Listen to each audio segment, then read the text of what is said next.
연휴 전 마지막 거래일 HLB는 2.1% 하락으로 2거래일 연속 조정을 보이며 한 주를 마감하였습니다.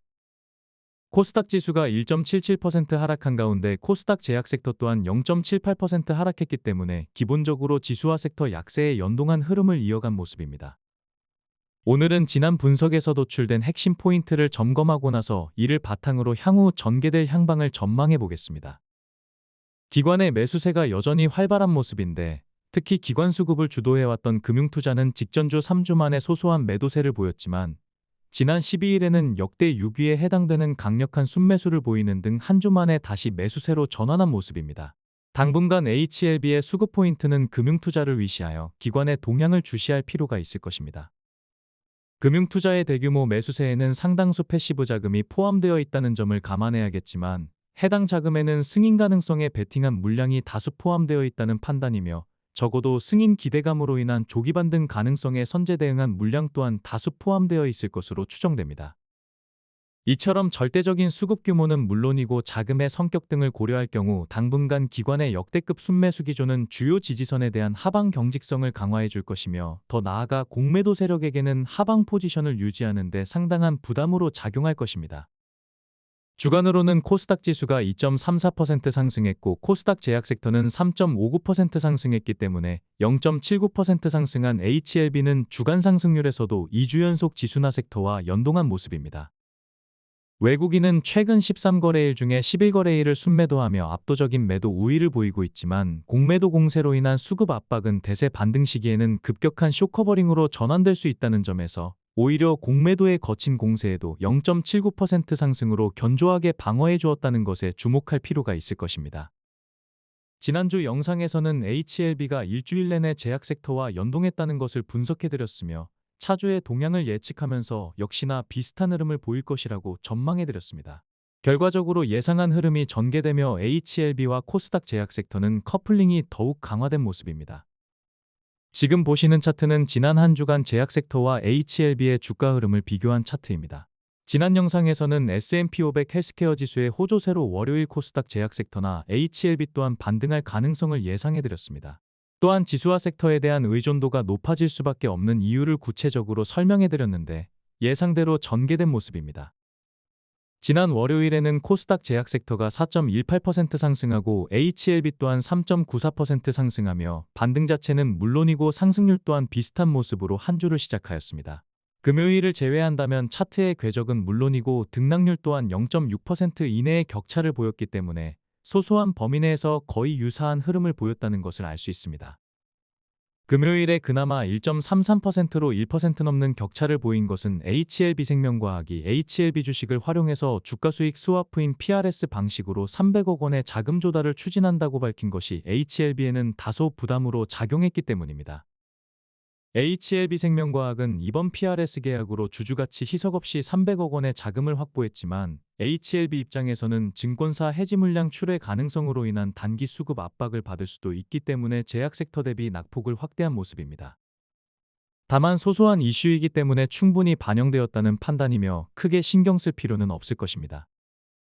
지난 두 편의 영상에서는 54,400원짜리의 중급 수준의 지지력이 있기 때문에 해당 구간에서 반등이 나와줄 것을 예상하면서도 결국 지수와 섹터와 연동할 것이라고 예측해드렸습니다. 역시나 해당 위치에서 기술적 반등이 나와주기는 했지만 NDA 재신청과 클래스2 배정 이후 단기 모멘텀이 부재한 상황이라고 말씀드렸듯이 지수와 섹터에 연동하는 흐름이 지속되었다고 평가할 수 있겠습니다. 얼마 전 급등했을 당시에는 자력에 의한 상승이 아니었기 때문에 낙관할 수만은 없으며 고점을 찍고 반락한 것 또한 지수와 섹터 등 외부 요인에 연동한 흐름이라고 말씀드렸는데 결과적으로 54,400원을 찍고 정확하게 반등하기는 했지만 지수와 섹터 약세로 상승분을 그대로 반납한 모습입니다. 결과를 보고 사후적으로 해석한 것이 아니라 유튜브 영상과 장전 코멘트를 통해 선제적으로 제시한 포인트들이 거의 그대로 재현됐다는 점에서 향후 전개될 분석에 대해서도 충분히 신뢰하실 수 있을 것입니다. 참고로 멤버십 회원방에서는 장기 보유 물량을 그대로 유지한 채 단기 대응을 병행하고 있는데 1월 28일 최고점을 찍었을 때 HLB 단기 대응 물량을 전량 익절하였으며 이후 저점에서 분할 대응하고 있습니다. 현재 주가가 급등 직전인 1월 21일 수준으로 하락하며 상승분을 전부 반납했지만 1월 21일 당시 수익률이었던 602.9%보다 168.2%나 급증한 771.1%를 기록하고 있습니다. 핵심 변곡점이자 단기 최고점에서 HLB 단기 대응 물량을 전량 익절한 것이 수익률을 극대화해 주었다고 평가할 수 있겠습니다. 이처럼 장기 투자를 하더라도 변곡점마다 단기 대응을 병행한다면 별도의 차익을 취하거나 추가 투자 없이 보유 비중을 확대할 수 있습니다. 그렇다면 단기 반등이나 소소한 등락이 아닌 대세 상승 시점은 언제쯤에나 나와줄까요? 7월에 승인 여부가 발표될 예정인 만큼 아무리 늦어도 2~3개월 전부터는 이러한 기대감이 선제적으로 대세 반등을 이끌 것으로 예상하고 있습니다. 이처럼 큰 틀에서의 반등 경로는 이미 정해져 있다고 볼 수 있으며 주포의 의지에 따라 실제 전개 시점이 다소 빨라질 수도 있을 것입니다. 대응 전략을 수립하는 데 있어 2024년 클래스2 배정 이후의 흐름에서 유의미한 단서를 찾을 수 있는 만큼 주가의 추이와 함께 조정 구간의 경로를 당시 상황과 꾸준하게 대조할 필요가 있을 것입니다. 2024년 클래스2 배정 이후에는 23거래일 동안 26.47%의 조정을 보였는데 현재는 11거래일 동안 21.7%의 조정을 보였기 때문에 조정일로는 12거래일 차를 보이고 있고 조정폭은 4.77% 차이를 보이고 있는 상황입니다. 반복해서 강조드렸지만 현재 주가가 2024년보다 저평가될 이유는 전혀 없습니다. 기본적으로 가남신약 임상지표가 이전보다 획기적으로 개선되었음에도 해당 재료의 선제적 반영도 없이 공매도에 의해 재료 소멸 이슈만 무리하게 부각되어 과도한 저평가 구간에 진입했기 때문입니다. 또한 CMC 문제로 발생한 CRL의 세 번째 도전인 만큼 승인 확률이 무려 89%에 육박하며 글로벌 제약사인 항서제약은 두 차례 CMC로 실추된 명예를 회복하기 위해 전사적 보완 역량을 총동원했다는 것 또한 고려해야 할 것입니다. 여기에 더해 담관함 NDA 신청과 승인 기대감은 주가에 전혀 반영되지도 않았기 때문에 2024년 클래스2 배정 시점과 비교하여 현재 주가가 저평가될 이유는 전혀 없다라고 봐도 무방할 것입니다. 재료가 부재한 국면이라면 모르겠지만 주가로 반영되지 않은 재료들이 차고 넘칠 만큼 누적된 상황에서 주포나 상방 세력이 명분도 없는 공매도 공세에 아무런 대응도 없이 7월 승인 여부가 발표될 때까지 수수방관할 가능성은 제로에 가깝다고 할 수 있습니다.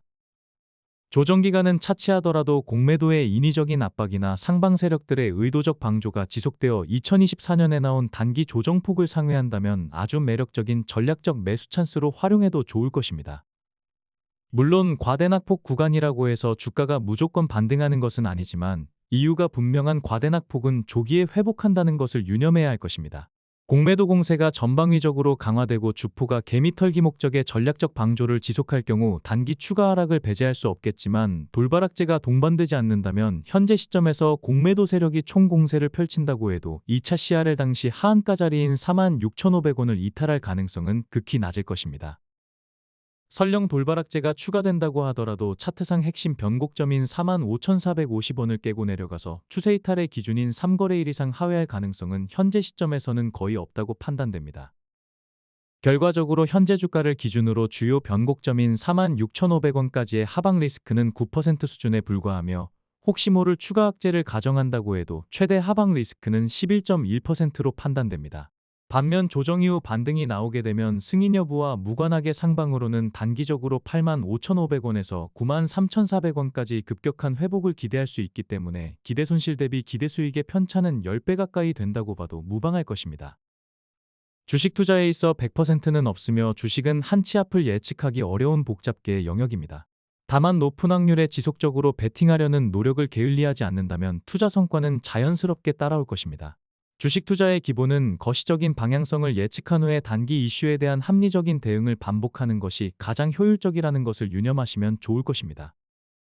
2차 CRL 이후 그룹주와 코스닥 제약 섹터의 동향을 비교해보면 이노베이션이 오너일가의 지분 확대라는 개별호재로 강세를 보였으며 HLB와 이노베이션을 제외한 모든 그룹주들이 2차 CRL 직후에 하한가 자리를 멀찍이 하회하고 있기 때문에 저평가 국면을 지속하는 모습입니다. 대세 상승기에는 그룹주 전반으로 강세가 확산되는 흐름이 나타나며 상대적으로 약세였던 종목들의 퍼포먼스가 뒤늦게 강하게 표출되는 경향성을 감안한다면 개별 약세에 대해 과도하게 우려할 필요는 없을 것입니다. 2월 6일 기준 공매도 잔고는 893만 주를 기록하며 지난주 대비 증가한 모습입니다. 말씀드렸듯이 공매도 잔고는 상방 세력들이 매집 강화 목적으로 활용하기도 하며 향후 반등 국면에서 숏스퀴즈를 유발할 수 있는 잠재적 동력으로 작용하기 때문에 현재 시점에서는 특별히 우려할 필요가 없을 것입니다. 한 주간 HLB의 신규 대차 물량은 3,628억 원이며 대차 상환 물량은 2,932억 원으로 감소하였습니다. 최근 한 달간 신규 대차 물량은 13,023억 원이며 대차 상환 물량은 1,537억 원입니다. 대차 잔고는 8,813억 원으로 지난주 대비 증가하였습니다. 지난 금요일 우리 증시를 포함한 아시아 증시는 대체로 약세를 보였습니다. 코스피가 0.28% 약보합으로 마감했지만 코스피 시총의 절대적인 비중을 차지하는 삼성전자와 우선주 강세에 기인한 것이며 이외의 시총 상위권 종목들은 대체로 조정을 보였습니다. 우리 증시 이후 미증시는 보합권에서 마감했으며 설 연휴 기간에는 일본 증시가 반등하고 미증시 또한 호조세를 보이는 등 현재 기준 글로벌 시황은 양호한 모습이기 때문에 우리 증시의 반등을 기대해 볼 수 있겠습니다.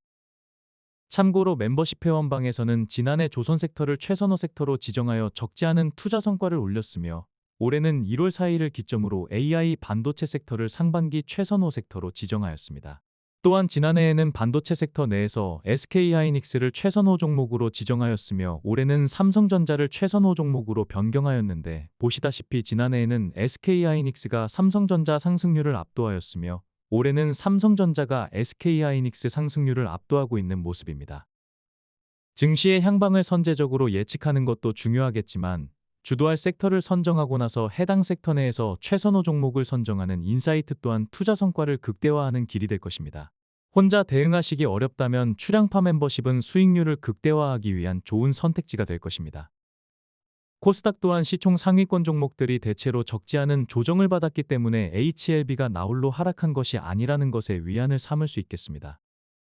지난 금요일 기준 글로벌 증시의 주간 동향을 보면 코스피가 8.21% 강세를 보이며 압도적인 상승률을 기록하였으며 미증시가 상대적으로 약세를 지속한 모습입니다. 관련하여 장전 코멘트에서는 미증시의 주요 변곡점을 제시해드렸는데 미증시보다 우리 증시의 퍼포먼스가 좋을 수밖에 없다는 입장에는 변함이 없지만 장전 코멘트에서 제시한 6,707포인트만큼은 주시에서 대응할 필요가 있을 것입니다. 추천 종목과 시황 분석에 집중하느라 일주일에 한 편만 업로드하다 보니 유튜브 알고리즘이 영상 노출을 제한하여 과거보다 조회수가 크게 떨어졌지만 그동안 분석해드렸던 단기 고점이나 저점을 포함하여 제시해드렸던 변곡점들이 거의 정확하게 일치해왔던 만큼 꾸준히 주시할 필요가 있을 것입니다. HLB 영상을 업로드하지 않을 때는 텔레그램으로 HLB 분석을 매일 진행하고 있습니다. 2,849명의 구독자가 함께하는 텔레그램 장전 코멘트에 참여하시면 1억으로 8억 만들기 추천 종목과 함께 글로벌 시황 분석과 HLB 분석을 매일 장전해 무료로 공유받으실 수 있습니다. 입장 방법은 고정 댓글에 링크를 참고하시기 바랍니다. 다음은 1억으로 8억 만들기 이벤트 종목과 HLB 단기 대응 내역과 멤버십 추천 종목의 투자 성과입니다. 공개적으로 진행하는 1억으로 8억 만들기 이벤트의 이번 주까지 수익 금액은 1억 9,700만 원을 기록하였으며 지난주 대비로는 3,900만 원이 증가하였습니다. 1억 원으로 8억 만들기라는 타이틀로 10월 15일부터 진행했었는데 개시한 지 4개월여 만에 1년 목표치인 1억 원 수익의 2배 가까이 달성하였습니다. 현재 추세대로 해당 이벤트가 지속된다면 3년 목표치인 8억 원 수익을 1년 안에 달성하는 것도 불가능하지만은 않을 것입니다. 멤버십과의 형평성으로 목표가를 공개하지 않지만 주식에서 가장 중요한 것은 매수 타점이기 때문에 멤버십에 가입하지 않더라도 유용하게 활용하실 수 있을 것입니다.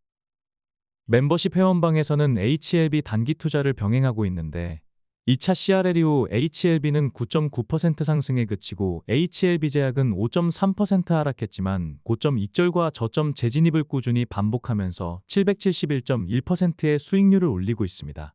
호재가 있는 웬만한 장기 투자 종목의 기대 수익률을 뛰어넘는 투자 성과라고 할 수 있겠습니다. 장기 투자를 하더라도 변곡점마다 단기 대응을 병행한다면 추가 수익을 취하거나 추가 투자 없이 보유 비중을 확대할 수 있습니다. 멤버십 추천 종목 현재 보유 종목의 합산 수익률은 3,833.3%이며 익절로 마감한 종목의 합산 수익률은 7,313.6%입니다. 손절로 마감된 종목은 362.1%에 불과하기 때문에 여전히 압도적인 수익률을 이어가고 있는 모습입니다. 지수가 약세를 보이거나 강세를 보이거나 꾸준한 수익률을 기록하고 있는데 2025년 상세한 투자 성과는 1월 4일 유튜브 영상으로 확인하실 수 있습니다. 수익률이 비현실적으로 너무 높기 때문에 감이 안 오실 수 있겠지만 지수의 향방을 선제적으로 예측해서 주도주를 제시했기 때문에 가능한 추천 성과라고 평가할 수 있을 것입니다. 선진 증시와 다르게 주식 분석가의 수익률 검증 시스템이 미비한 우리 증시에서는 대다수의 주식 분석가들이 추천 후 예후가 좋지 못한 것은 뒤로 숨겨 함구하며 예후가 좋은 추천 사례만 과시하는 경우가 다반사입니다.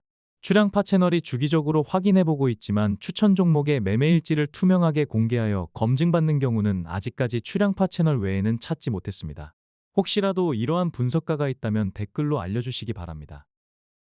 출향파 채널은 추천 당일의 영상과 매매일지를 하루도 빠짐없이 공개하며 정직하고 투명하게 멤버십을 운영하고 있다는 것을 참고하시면 좋을 것입니다. 멤버십에 참여하셔서 제시한 대로만 잘 따라주신다면 지금 보셨던 수익률은 여러분의 투자 성과가 될 수 있을 것입니다. 출향파 멤버십에 참여하시면 HLB 장기 대응과 단기 대응은 물론이며 출향파 최선 5주를 추천받으실 수 있습니다. 가장 많이 이용하는 유튜브 멤버십에 가입하시려면 구독을 하시고 구독 버튼 옆에 가입 버튼을 누르시면 멤버십 회원에 즉시 참여하실 수 있겠습니다.